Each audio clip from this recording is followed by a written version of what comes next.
सभी को प्रणाम और नमस्ते। जैसा कि अभी हमारे इंटर्नशिप करने वाले बच्चों ने अंतर्राष्ट्रीय सिजोफ्रेनिया अवेयरनेस डे के उपलक्ष्य में एक नाटक प्रस्तुत किया और उसके माध्यम से आप लोगों को जानकारी देने की कोशिश की और डॉक्टर दत्ता ने भी उसको पूरा किया। तो जैसा कि आज के समय में इतना ज़्यादा पढ़ने लिखने के बावजूद भी घरों में बहुत से ऐसे रोगी हैं या मरीज हैं या बच्चे हैं जो मानसिक बीमारियों से ग्रसित हैं और मानसिक बीमारियों में ग्रसित होने के बावजूद भी हम उसके बारे में नहीं जानते हैं। और जब नहीं जानते हैं तो इलाज के लिए भी हम कहाँ जाएं, किसके पास जाएं? ये बीमारी है या जानबूझ के कर रहे हैं या ऊपरी चक्कर है या किसी ने जादू किया है, जैसे आपने मरीज को देखा जादू किया है, कोई खड़ा है, कोई बातचीत कर रहा है, कोई साजिश रच रहा है। ऐसे तरह तरह के भ्रम और विभ्रांतियाँ उनके दिमाग में गूंजती रहती हैं। और यह बीमारी अधिकतर देखी जाती है कि अर्ली एज में होती है, कम एज में होती है। और जो बच्चे होशियार होते हैं उनके जीवन में जब ये बीमारी अवतरित या घटित होती है तो उनका सबसे पहले एकेडमिक लेवल पे वो डिक्लाइनेशन देखने को मिलता है। अचानक उनकी पढ़ाई या उनका पढ़ाई का जो रिस्पॉन्स है वो डाउनफॉल में होने लगता है और उनका दिमाग उचटने लगता है, पढ़ाई से कॉन्सेंट्रेशन नहीं हो पाता है और वो सुस्त रहने लगते हैं। साथ ही साथ उन्हें अचानक गुस्सा, अचानक इरिटेशन होने लगता है, एकाकी रहने लगते हैं। तो इसको अर्ली ऑनसेट कहते हैं। तो कभी कभी माता पिता उस बच्चे के साथ हो रही परेशानी को समझ नहीं पाते हैं, या तो कहते हैं बिगड़ रहा है, या कह रहे हैं जानबूझ के ऐसा कर रहा है, या कहते हैं कि अचानक इसको क्या हो गया है, कुछ समझ में नहीं आता है, क्यों ऐसा व्यवहार कर रहा है, क्यों इरिटेट हो रहा है, क्यों झगड़ा कर रहा है। हम क्यों की पूरी क्यों लगा लेते हैं और ऐसे करते करते करते या तो घर पे मारपीट करने लगते हैं या वाद विवाद करते हैं या उसे कंट्रोल करने की कोशिश करते हैं। जैसी चीज़ें हमारे साथ हो रही होती हैं और मरीज भी अपने आप को रोगी नहीं समझता। सबसे पहले ये जानने की आवश्यकता है मरीज के साथ हो रहा है, सारे लक्षण हो रहे हैं, लेकिन मरीज कह नहीं रहा है मेरे को कोई बीमारी है, कोई मेरे को ऐसी कोई तकलीफ है। तो कभी भी ये अपने आप को रोगी नहीं समझते और लेकिन रोग से ग्रसित हो रहे हैं। जैसे डॉक्टर दत्ता जी ने बोला कि ये हमारे बायोकेमिकल जेनेटिक भी हो सकता है और बायोकेमिकल चेंजेस होने की वजह से उनको ये लक्षण दिखाई देने लगते हैं और या पाए जाने लगते हैं। और उन लक्षणों का इलाज सबसे पहले तो मेडिसिन ही है। मेडिसिन जब उसका असर डालने लगती है मरीज पे और उस मेडिसिन का असर भी 1 महीने 30 डेज से लेकर 3 मंथ्स के बीच में उसका असर देखने को मिलता है। जब मेडिसिन का असर आने लगता है तो उनके भी काउंसलिंग है, सोशल स्किल्स ट्रेनिंग है, थेरेपीज है भी इनमें की जाती है। रिहेबिलिटेशन के लिए सपोर्टिव काउंसलिंग और साथ ही साथ फैमिली काउंसलिंग, फैमिली को साइको एजुकेट करने की बहुत आवश्यकता पड़ती है, क्योंकि जिस प्रकार से उसके साथ वो ट्रीटमेंट दे रहे होते हैं वो हेलुसिनेशंस और डिल्यूजन से गुजर रहा होता है और मरीज के घर वाले नहीं समझ पा रहे होते हैं, अपने हिसाब से उसके साथ व्यवहार कर रहे होते हैं। ऐसी स्थिति में मरीज भी परेशान, घर वाले भी परेशान। ऐसे मेरे सामने बहुत से एग्जाम्पल्स हैं। तो इसमें साइको एजुकेशन दिया जाता है, फैमिली काउंसलिंग दी जाती है, क्योंकि कम्युनिकेशन जो है इनका जो वार्ता संचार की प्रक्रिया है वो बड़ी गड़बड़ाई हुई होती है। तो इस प्रकार से उनको फैमिली काउंसलिंग के दौरान उनको कम्युनिकेशन स्किल्स कैसे की जानी चाहिए मरीज के साथ, ये भी इसको देने की आवश्यकता होती है। मरीज को भी समझाने की, क्योंकि दवा तो दी जा रही है लेकिन वो कहते हैं दवा मुझे नुकसान करेगी। मरीज कहते हैं दवा मुझे नुकसान करेगी, तो दवा हम कब तक खाएं और दवा छोड़ देते हैं। तो मरीज को भी बताने की आवश्यकता है कि दवा खा रहे हैं तो आप ठीक हो रहे हैं और जैसे ही दवा आप छोड़ेंगे वैसे ही आप रिलैक्स हो जाएंगे। तो दवा खाएंगे ठीक रहेंगे ये ज़्यादा ज़रूरी है या दवा छोड़ दें और बीमार हो जाए ये ज़्यादा ज़रूरी है? क्या ज़्यादा ज़रूरी है? दवा के साथ ठीक रहना। जैसे किसी को शुगर हो जाता है, हाइपरटेंशन की बीमारी हो जाती है या यूँ कहें थायराइड हो जाती है, तो वो दवा खा करके सही रहते हैं। दवा छोड़ करके फिर से उनको थायराइड डेवलप हो जाएगा, फिर शुगर हो जाएगा। तो इसी प्रकार से मानसिक बीमारियां भी हैं। तो मानसिक बीमारी को हम एक ताबू समझते हैं और ताबू समझ करके कि हम यहाँ पर मानसिक अस्पताल में जाएंगे तो क्या हम पागल हैं क्या? शरीर की कोई चोट लग जाए, हम डॉक्टर के पास उन पट्टी बंधवाने जाते हैं, तो वहाँ तो हम नहीं कहते हैं कि शरीर की बीमारी हो गई तो हमारे लिए कुछ कहेंगे तो डॉक्टर के पास जाना है। लेकिन जब मन की कोई ऐसी तकलीफ या बीमारी होती है, ऐसी स्थिति में हम अपने आप को ही माइंडसेट में बिठाने लगते हैं कि क्या मैं पागल हूँ?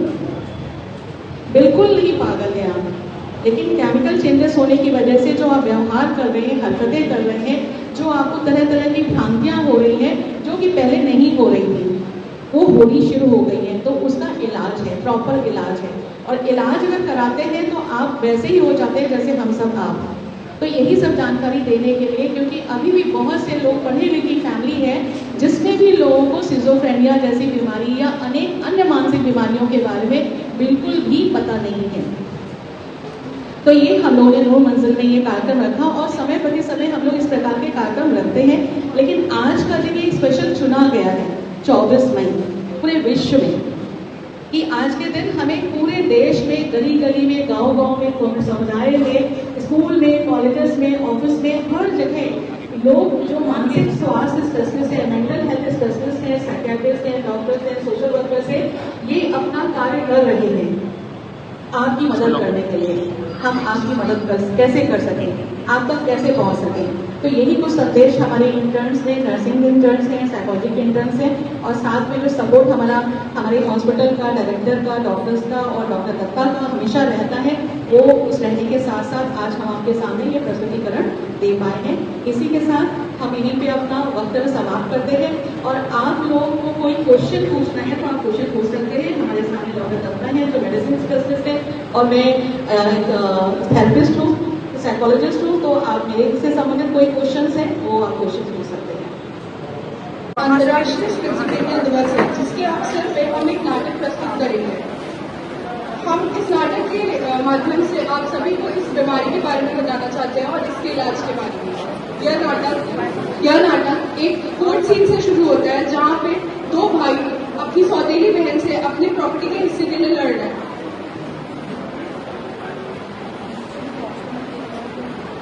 जैसा आप चाहते हैं यहाँ 3 साल से दौड़ की कोच कह रही है, चप्पलें हिल रही और आप फैसला सुनाने के नाम ही नहीं ले रहे। जब हमने आपसे बताया था कि पापा ने प्रॉपर्टी मेरे नाम की थी, तो आप किसके नाम क्यों कर रहे हैं? अभिषेक बताओ, तुम अभिषेक तभी झूठ नहीं होते, तुम बताओ ना। साहब हम दोनों सगे भाई हैं और ये सौतेली बहन है हमारी, लेकिन प्रॉपर्टी में हिस्सा सारा का सारा इनको चला गया है। कोई बात नहीं होती है, पिताजी ने बराबर हिस्सा मिलना चाहिए, आप लड़के हैं, हिस्सा नहीं मिला। जब साहब आज आप फैसला सुना ही दीजिए, बताइए कौन सही कौन गलत।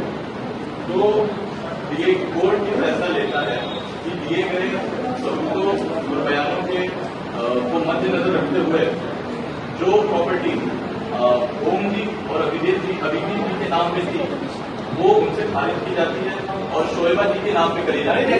ये क्या गलत है? ये गलत है। अभिजीत हम सुप्रीम कोर्ट में जाएंगे, हम आपको जानते हैं आप ये हुए।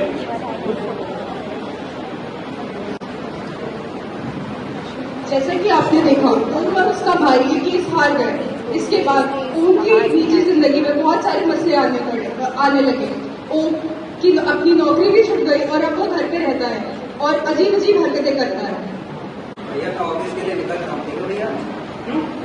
मैं ऑफिस जा रहा हूँ, आप सामने आता हूँ। क्या चीज सुनाई पड़ रही है? क्या हुआ आपको? तो घर में तो कोई नहीं है, तो अंदर से बंद है, आपको क्या सुनाई पड़ रहा है? नहीं भैया कुछ नहीं, आपको क्या हो गया? शोएबा मेरे ऊपर काला जादू कर रही है। हम दोनों रहते हैं और कोई नहीं रहता है, आपको क्या हो गया? वो शोएबा काला जादू कर रही है। नहीं भैया ऐसा कुछ नहीं है, आप क्यों इतना परेशान हो रहे हैं?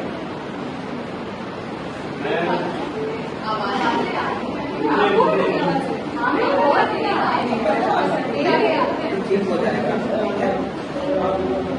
कोई बाबा से बातें बताया, मैं देख कर आया। नहीं वो शोएबा नहीं है, आप परेशान हो सब बैठिए।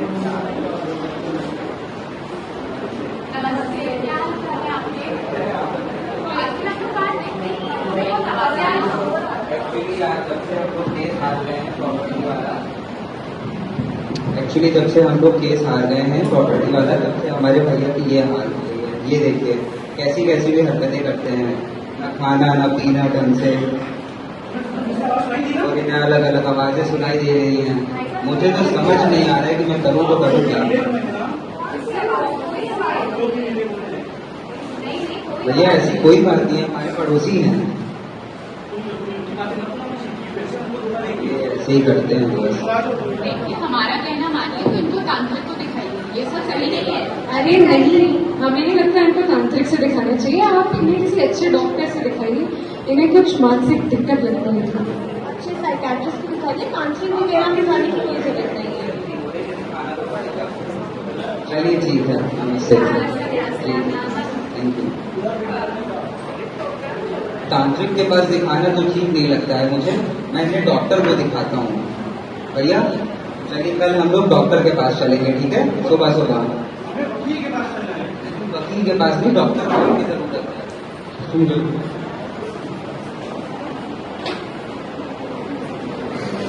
अभिजीत ने समझदारी दिखाते और अपने भाई को तांत्रिक के पास न ले जाते हुए एक मानसिक डॉक्टर के पास ले गया।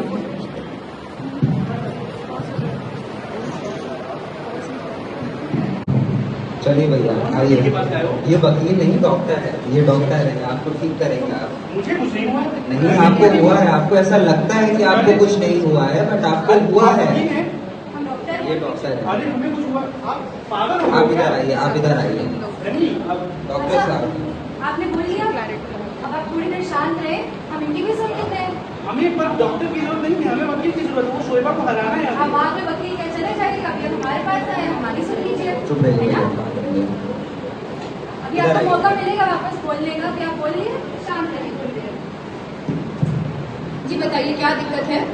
मैम मेरे पिछले 6 महीने से ये कैसी भी हरकतें करते हैं, ना ढंग से खाना खाते हैं, ना पीते हैं, और ये खुद में बुदबुदाया करते हैं, और इन्हें कुछ दिखाई पड़ता रहता है, ना जाने किसकी आवाज़ इन्हें सुनाई पड़ती ये आपको रहती है। बताए है कि इनको आवाजें सुनाई देती जी, है? ये मुझसे कभी कभी बताते हैं कि इन्हें आवाज़ आती रहती है और ये उससे डर जाते हैं। शोएबा से मिली हो ना। जब कोई नहीं होता है क्या आपको तब भी आवाज सुनाई देती है? शोएबा ने काला जादू किया है। डॉक्टर साहब एक्चुअली ये शोएबा हमारी सौतीली बहन है। 6 महीने पहले एक प्रॉपर्टी के सिलसिले में हम लोग केस हार गए और सारी की सारी प्रॉपर्टी हमारी सौतीली बहन को चली गई और हम लोग को एक टूटी बॉडी भी नहीं मिली है। तो जब से इनका ये हाल हो गया है, ये अपने आप को संभाल नहीं पा रहे हैं। और बताइए क्या हो रहा है, इनके कोई विचार अलग आपको लग रहे हैं साथ साथ? जब से इनकी तबीयत खराब हुई है 6 महीने से, ये अपने काबू में ही नहीं है। अच्छा, क्या शक करते हैं आप पे? जी शक करते हैं। जैसे हम खाना देते हैं इनको खाने के लिए, तो ये खाते नहीं हैं, कहते हैं कि इसमें आपने जहर मिला दिया है। आपको लगता है कुछ मिलाए हुए हैं खाने में? सब लोग शोएबा से मिले होंगे। सब हमारा सारा सब आना चाहते हैं। इनको किसी के ऊपर भरोसा नहीं है। डर लगता है इनको? जी डर लगता है। किस चीज का? कोई पीछे पड़ा है, कोई खराब बातें कर रहा है अपने बारे में, किस शोएबा ने चीज? काला जादू किया है, मैंने बताया तो आपको। वो क्यों करेगी? आपको उसका क्या फायदा हो रहा है? मारना चाहते हैं। क्यों मारना चाहेगी आपको? आपको लग रहा है कि वो आपको मारना चाहती है, कि आपको पूरा पूरा विश्वास है इस चीज का? विश्वास है। जब ऐसे विचार होते हैं, पूरा पूरा विश्वास है कोई ऐसी चीज का जो कि गलत भी हो सकती है, उसको हम डिल्यूजन कहते हैं। और ये एक बहुत ही कैरेक्टरिस्टिक ट्रेट होता है स्किज़ोफ्रेनिया नाम की बीमारी का। तो जितने आपने हमको सिम्टम्स बताए हैं, ये जितने साइंस आपको दिख रहे हैं, उससे तो हमें यही लग रहा है कि इनको स्किज़ोफ्रेनिया है।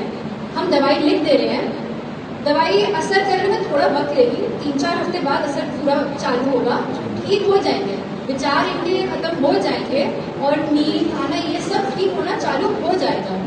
लेकिन दवाई इनकी बिल्कुल रेगुलर आपको चलानी होगी। Okay thank you ma'am. चलिए बताइए।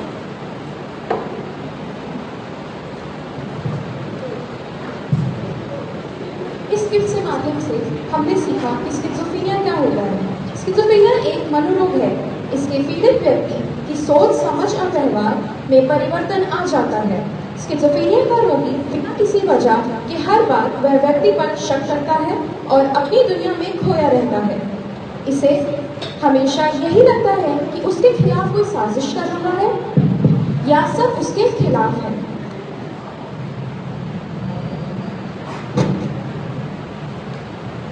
स्किज़ोफ्रेनिया की बीमारी को पूरी तरह ठीक नहीं किया जा सकता है, लेकिन समय पर पहचान होने पे दवाइयों और थेरेपी से इसकी नियंत्रित अवश्य किया जा सकता है। नशे के सेवन को बंद कर वह तनाव से दूर रहकर भी इसमें बहुत राहत पाई जा सकती है। धन्यवाद।